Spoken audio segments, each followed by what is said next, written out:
Cette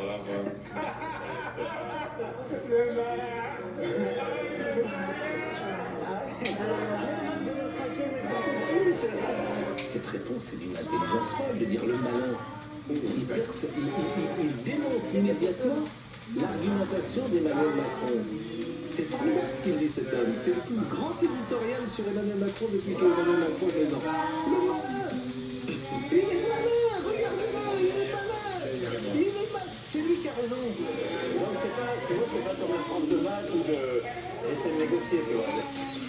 Voilà, c'est Emmanuel Macron, comme on ne le voit pas, on l'a jamais vu, il ne fait pas comme ça. Mais il est bon dans cet exercice. C'est sans doute l'exercice où il est le meilleur. Le président de la République, d'ailleurs, est un excellent communicant de ce point de vue-là. C'est vrai que souvent, ces coups de communication, il y a eu quelques ratés dans le président quinquennat, on va se dire les choses. Là, je trouve, effectivement, il est plutôt bon. Ça lui rend service, disons les choses clairement aussi. Là, il apparaît quand même sympathique, naturel, il donne l'impression de jouer carte sur table.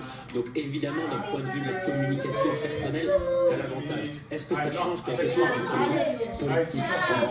Dans le sens où, c'est ce que j'allais vous dire, dans le sens où ceux qui n'ont pas voté pour lui hier ne voteront pas plus aujourd'hui demain, même s'il ne sera pas candidat à la prochaine élection présidentielle. Donc, la question ne se pose pas en ces termes-là. Mais néanmoins, en termes de gain politique pur, je ne crois pas que ça change quoi que ce soit.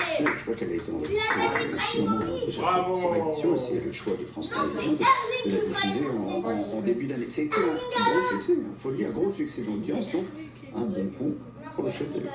On n'a pas fait les choses. On voit le succès d'audience de cet entretien, quasiment 5 millions de téléspectateurs. Il faut dire aussi les choses, c'est parfois beaucoup moins ennuyeux que certains entretiens qu'on peut passer entre un journaliste et le président de la République. Bien sûr. Ça en dit long sur l'espèce d'enquistement dans laquelle s'est enfermée la communication politique aujourd'hui.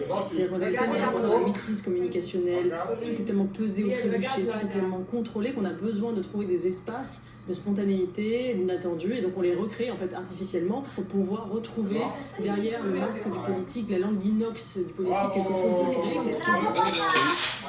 La potentielle instrumentalisation d'un handicap pour nous, c'est le service de communication.